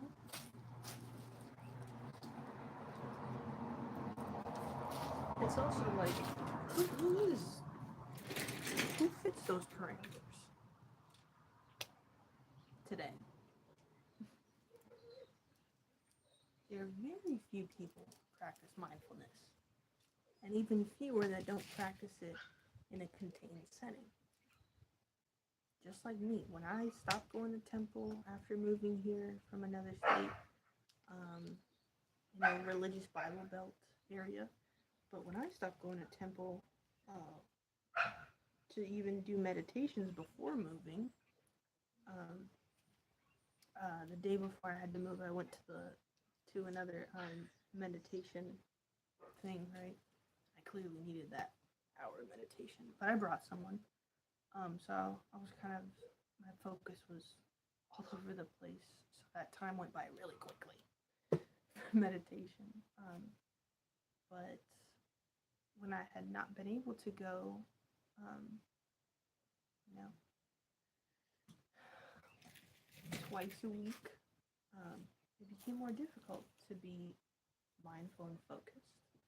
Just like when I would miss a Sunday temple visit, I wouldn't hear the lectures and I would just do it virtually, it would veer my focus because I was living with roommates and not in a quiet environment. And then coming here and not having any connections with any Buddhist people and not being near any temples because I don't have a car, right? Um, but not being able to go either is like, oh, you know, that's different. Or, oh, I wasn't really as plugged into it as I thought. It was more so the grounding aspects of it and the Eightfold Path and the community that helped me really get into it. And I discovered Buddhism after going to a city festival there, and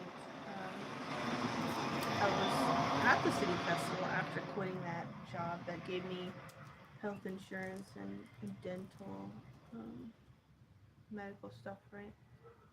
Vision, a little bit. But anyway, just this insurance that they were taking money from my paycheck if I used it or not that month. So, um, you know, it was just a little bit difficult for me to come to terms with some things myself. Again, being surrounded by people whose morals are different, people whose views on the world are different, and people who just live differently, a less disciplined lifestyle, and now I'm less disciplined from being around this. And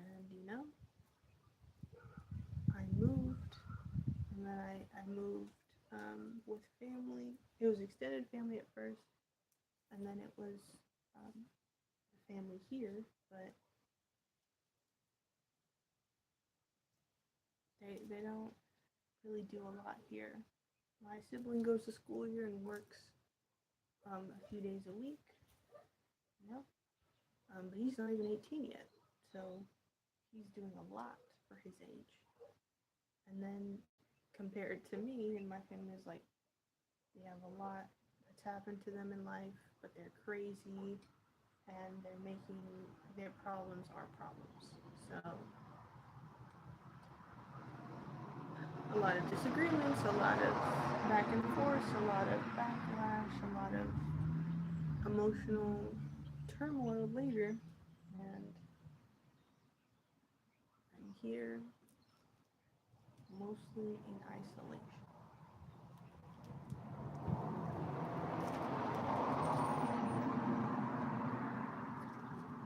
And being offline and being isolated sounds really horrible to me. I'll be quite honest, but I know that the less I am consuming and the more that I'm creating, the more fulfilled I feel. The more that I write and express and produce, the more I feel at peace. And the more that I process and stay grounded after doing so, the more connected I feel in my spirit.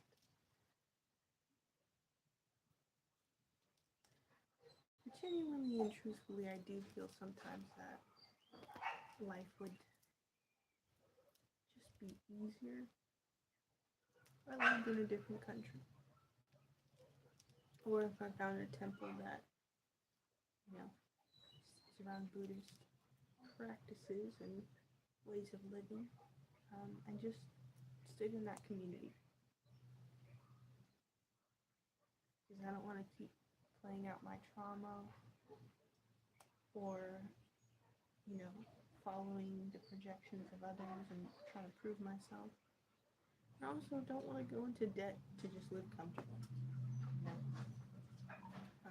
And in comparison to what helped in my childhood, I think the neighbors feeding their dogs outside. I don't know.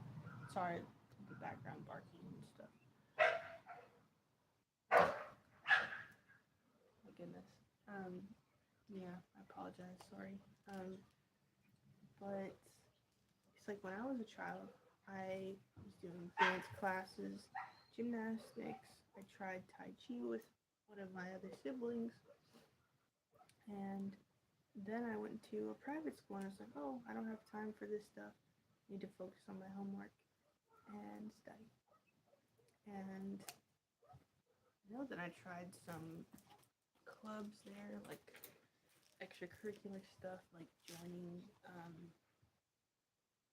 I think it's chorus or choir, something like that. Doing competitions with that for 1 year, doing speech and debate, doing that for 1 year, looking into robotics, and then becoming a cheerleader and doing that for 2 years, um, cheerleading. And then, do I want to go to high school here? No, I don't. And it's too expensive for my family. So, public school, bam. You have another sibling in public school already, you'll be fine. And then it was just constant bullying and flirting with me by bullying and me having to become more defensive of myself and just being called a nerd. Oh my gosh. So yeah, I had to do a lot of extracurriculars and clubs and art related, expression related things. Oh my gosh. I don't know if that was a bee or a big fly. It just I don't know if the camera caught that, but that was like crazy buzzing in my ears. So yeah. And when you are not as active as you were before and you don't have that sense of belonging and that that similar um, feeling of, oh, I'm interested in ballet. And I have people around me that are in ballet. I can invite them to a sleepover or my birthday party or vice versa. Cool. Oh, I joined the drama and speech and debate club. Cool. Now I have people that are also interested in what I'm interested in, and I can invite them to things. Invite them to a sleepover or my birthday party. Cool. Or to church, or whatever it was back then. I don't remember, right? But um, it was a thing about having a certain background and interest gets you community, right?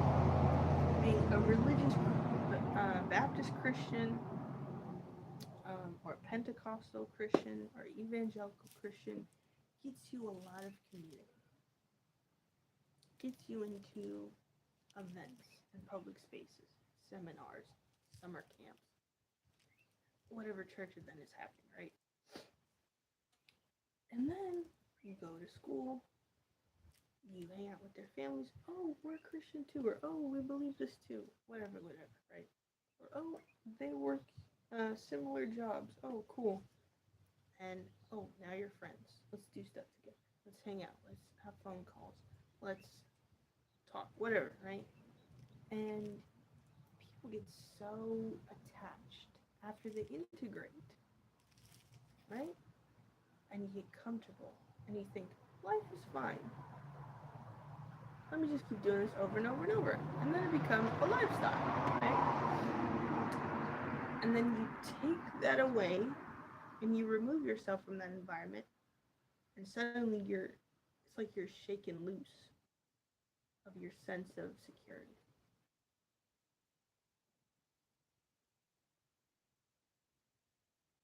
And that's what I've been trying to find in life with having different jobs, with getting different certifications, being online and making content,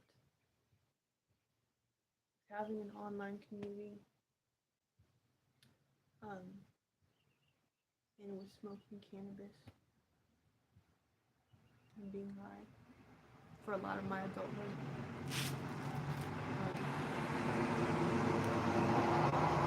I'm looking for a sense of security. Now, when I was studying different religions and different practices of cultures, let's just say, I was also looking for security.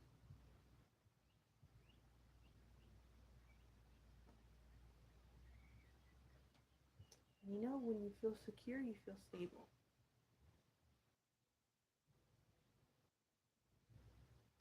So I think that my life just needs structure and an expressive community. I don't want to get into politics. I want to get into um,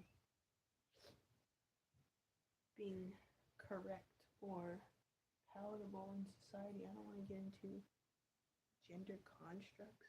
I don't want to get into lustful transactional exchanges. I don't want to get into religion with people. I don't want to. I don't want to include myself in things that create friction and judgment. But at the same time, I do want to completely differentiate myself from being boxed. And I'm tired of labeling myself as things, but I do have to introduce myself in certain ways for people to understand me and treat me with dignity, sadly. Um, in a perfect world, everybody would be an artist, everybody would be a Buddhist, everybody would be an expressive, compassionate, accepting person. And we could all be unique and we could all be different and we could all go through life in the ways that we want to. But when you feel undisciplined and off in your surroundings, and you feel so completely morally different from people, that's what creates the anger, that's what creates the resentment, that's what creates the anxiety, that's what creates the tension and the confrontation, the friction in the first place. My stomach's growling. That's funny. But it creates a process of feeling negative. Let's just say. You don't have to go into that, obviously, but people have literally created wars. People have created horrible, horrible events and have limited and restricted and harmed people because they feel off in their surroundings, because they don't feel accepted in community, because they don't feel that they are stable, because they feel different. And then with the war starting, that's how assimilation to different cultures happens. That's how you get a war that's more than a year or a few years. That's how you get the colonization and the land grabs and the religious backing into society.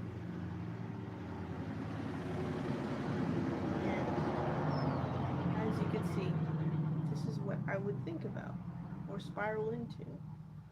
How because I don't feel connected to community, I feel so off. Or I feel undisciplined more these days.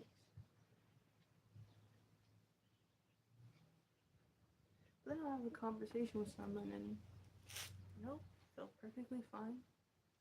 I'll be engaged in the moment, I'll be responsive when, given the appropriate responses, right? I'm not a people pleaser. Um, Anymore though, and that's another part of this. I used to be a people pleaser. I used to just do whatever people said. I used to just go along with things.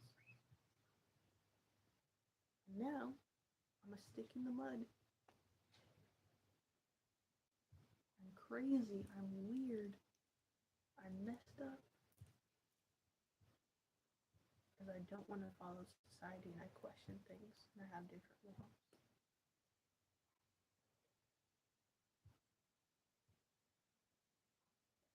And if I was more confident in myself to learn a language, I would definitely be pursuing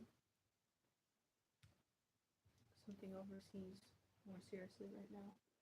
Um, but a lot of my, I got a little spider web on me for a second. A lot of the ways that I think have to be changed with a different environment. So I know that very soon I will be moving. Um, and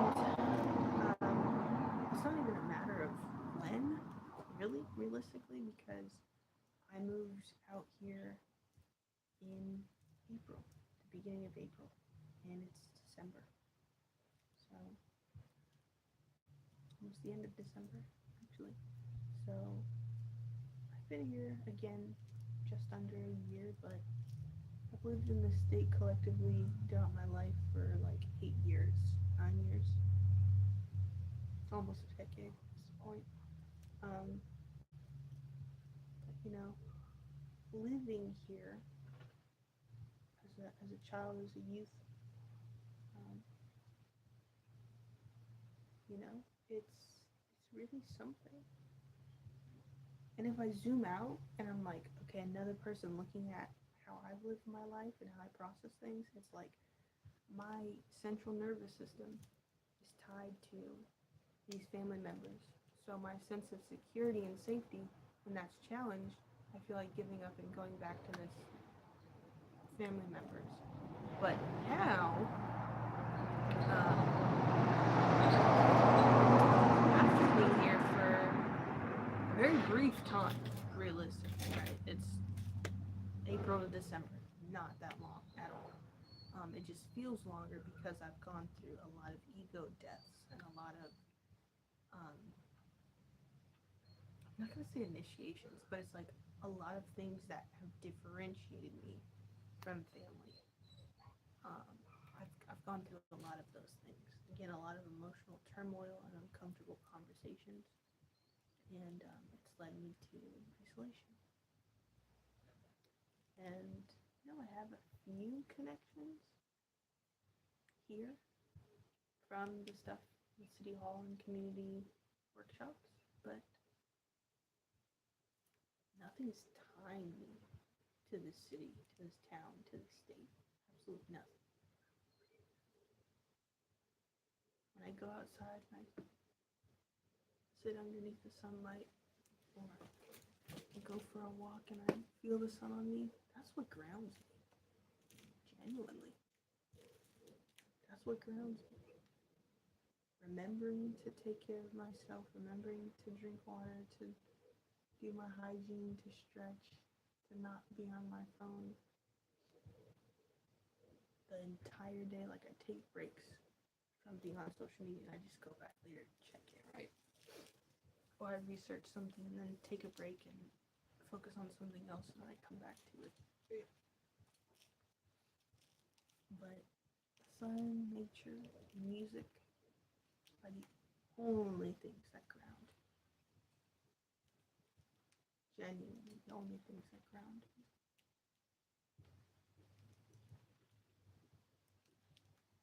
It's not even in a sad way. Like, I'm talking, I'm getting this off my chest, clearing my throat, using my throat chakra. But genuinely, if I were not attached to outcome of things, I would be amazing. If I didn't have a emotional trigger from a flashback, from trauma, from the ways that I was cared for before, I wouldn't be so tied to the past, you know?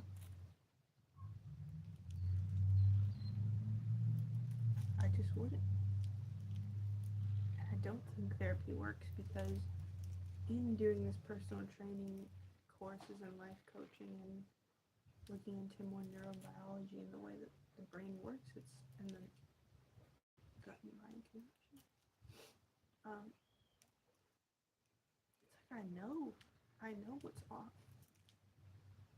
And again, like I said before, it's like I know the things that I need to do and the solutions, but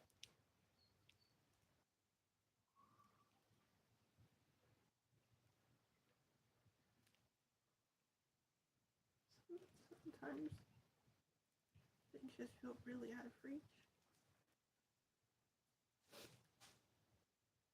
Just watch the butterfly go by. And I'm starting to feel the effects of that. And I don't think the solution is just reading books and meditating, because humans need connection. That's the thing about why everything in society and religion and government and online, that's why it's such a big deal, because we can't just turn our backs to it, right? We need relationships to thrive. We need community to thrive. We need connection with each other. That's literally how our body functions healthy and properly, and how we think positively in healthy manners. And it's like, I don't want to keep being online and just talking about random stuff. I don't want to keep being high and relying on cannabis to feel normal, to feel that homeostasis. But then it's like, I get bored and I want to go online, or I get bored and I want to look up something, or I get curious, and then it's like, okay, that's what I'm gonna do for the rest of the day. If I feel the weather is too cold or too windy or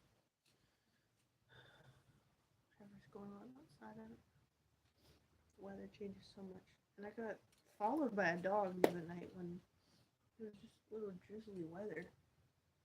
Um, and I got literally followed by a stray dog. It was crazy. I was like, wow, I don't even remember what I was thinking about, like on the walk. But I was literally going for a walk to clear my head, and then I was like, oh, this dog is following me. Around, oh, this dog is still following me. Let me go behind this gate to the park. But it's genuinely like it's tough. It's tough seeing the bigger picture sometimes. It's tough being the person with so much knowledge. It's tough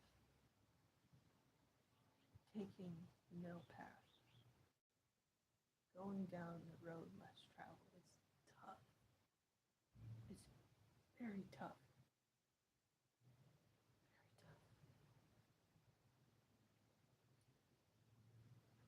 And again, we need community. We need society. We need to thrive. We need each other. We need connection. We need contact with others to literally be healthy.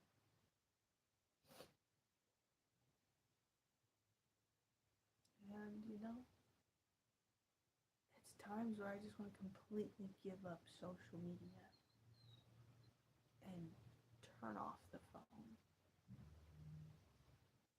But I have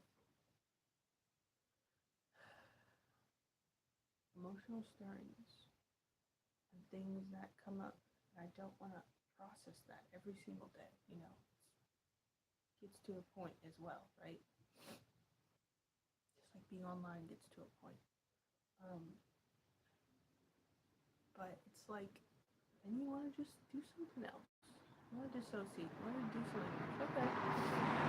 Let me make something. Let me make some tea. Let me cook for myself. Let me make a smoothie. Okay. Let me go outside. Let me ground. Let me pick up litter. Let me take a walk. Go to the store. There's not much to do in a small town. That's still developing. That's still, adding more infrastructure and buildings and apartments and whatever, right? But fact of the matter is, no person is an island. No person is a lone wolf. No person should be abandoned either. And the sad part about being traumatized or having CPTSD, complex personal issues, let's just say, that complex post-traumatic stress disorder and being high-functioning autistic often feel debilitating. And I know the solution is somatic therapy. I know the solution is structure. I know the solution is being outside more. I know the solution is to just try and focus on yourself every single day. But it gets to a point where it's like, man, I don't want to think. I don't want to think. I don't want to do. I just want to be. And then my bladder reminds me, my liver reminds me, my throat reminds me, my hips remind me, my feet remind me, my back reminds me, my neck, my shoulders remind me, my hair reminds me, my nails remind me, my skin reminds me.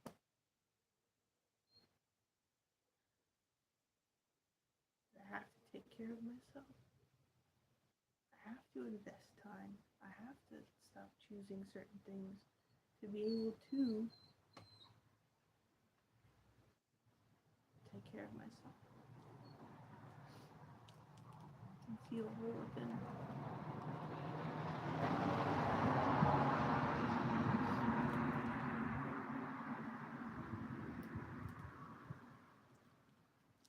But I'm really proud of myself for being a mental athlete that I am. I'm really proud of myself for challenging the ways that we live. I'm really proud of myself for educating people on how to be grounded and sane and live in harmony with the earth. I'm really proud of myself for the professional information that I put out online and in people's comments. And I'm also really proud of myself for just continuing life, despite my circumstances, despite my trauma, despite what I don't agree with what others are doing.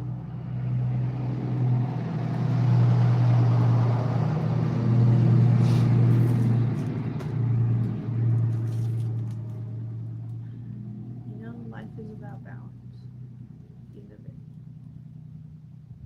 Life is about balance.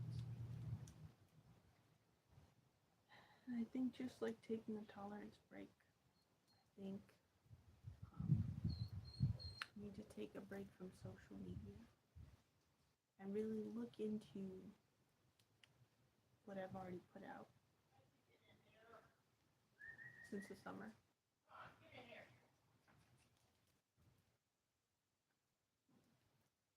And really just look over the videos and the way that I've communicated my messages and my points across, the information that I put out. Because sometimes I would just upload things when I feel inspired and just post it. Sometimes I would just post things because it was a trend. And other times I would just be high and think of something and really urgently feel like I need to communicate it, and I'd post. And you could tell with the different tones in my voice. When I was calm, when I was energized, when I was high, when I was whatever, right? But I think that I was creating an identity of being online, being an influencer, being a professional, because I didn't feel like what I was doing was enough. Because I was following the expectations of others, but I still wanted to do something that fit me in a way. And the sun has moved completely from this spot almost to that window over there.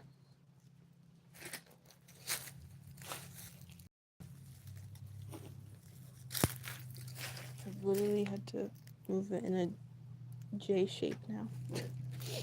But what's interesting? Yesterday, I went outside to move the plant, and it dropped. The whole pot and all 3 different plants in this pot fell out. And it was a sign from spirit that I was ungrounded and I needed to touch soil, use my hands and my energy points to be grounded from that. And now I try to bring the plant outside when it's warm and let it get natural sunlight that way.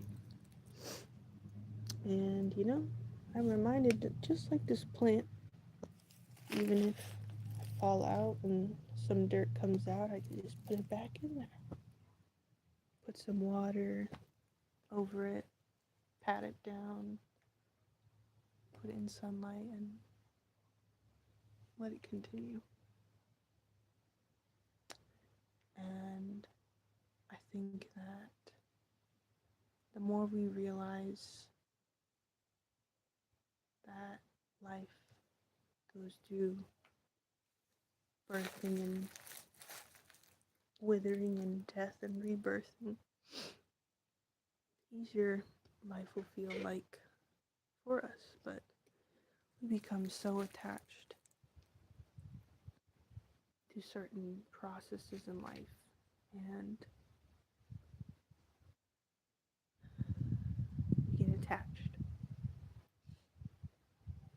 in every way, physically, mentally, and emotionally, and it becomes spiritually. So the more that we take care of ourselves and detach from things and just get sunlight and be grounded outside, um, the better our life will be and the easier it will be to let life unfold. And I do think I need to take a break from social media. There was a post that said if you take 2 weeks off of your phone, it will improve your cognitive functioning by a decade. And what that means is the way that your brain functions, your cognitive function, right? It will be less cluttered thinking. You will make a lot more connections, and you will have the space to think and live and change your focus from consuming, processing media and information to your body and processing emotions and digesting and rerouting energy, right? And that's what a lot of monks do. They take a vow of silence. They don't talk to people. They don't use technology. They don't, I think they also don't eat for 2 weeks, I believe. Vows of silence when they feel off or they feel out of balance. And then they reintegrate into society, and they talk, they go on their phones, they communicate, they eat more. Um, but yeah, a vow of silence would be nice, right? But I do feel the need to take more breaks from consuming social media and producing to try to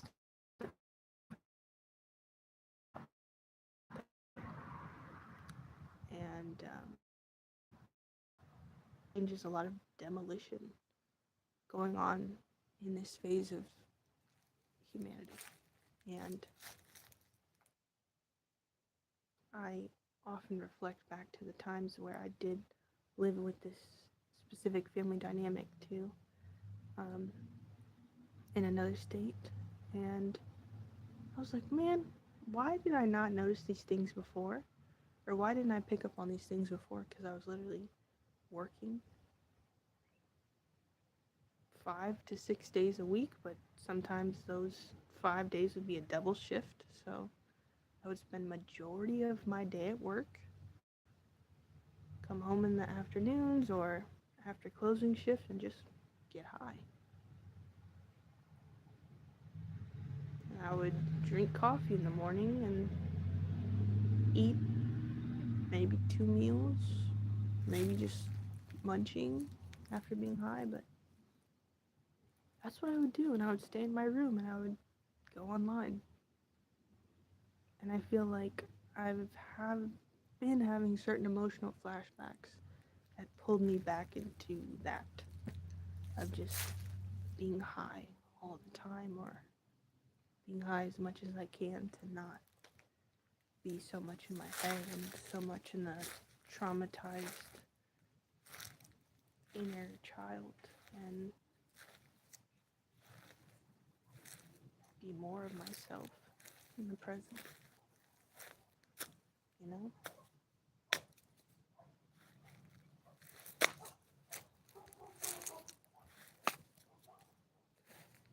And I think life really gets great and is exciting again when you know who you are And you don't have to go back in life and question things constantly. But this is the life that is laid out for me. I cannot change things. I cannot stop processes fully. But if it were my will, it would just be at one with the earth.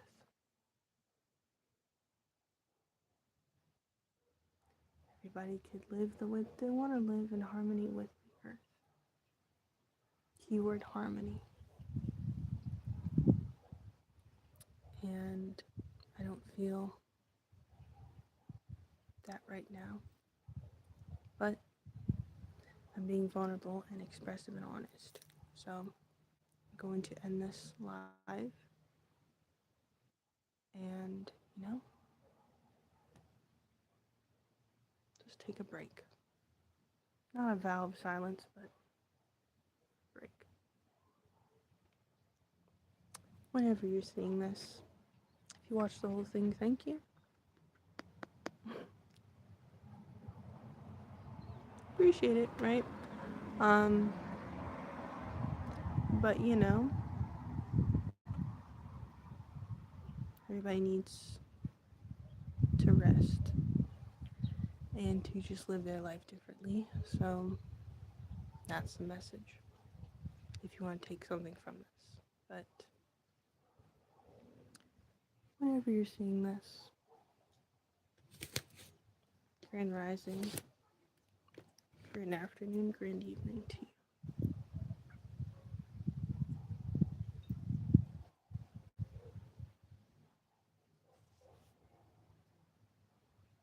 Peace unto you.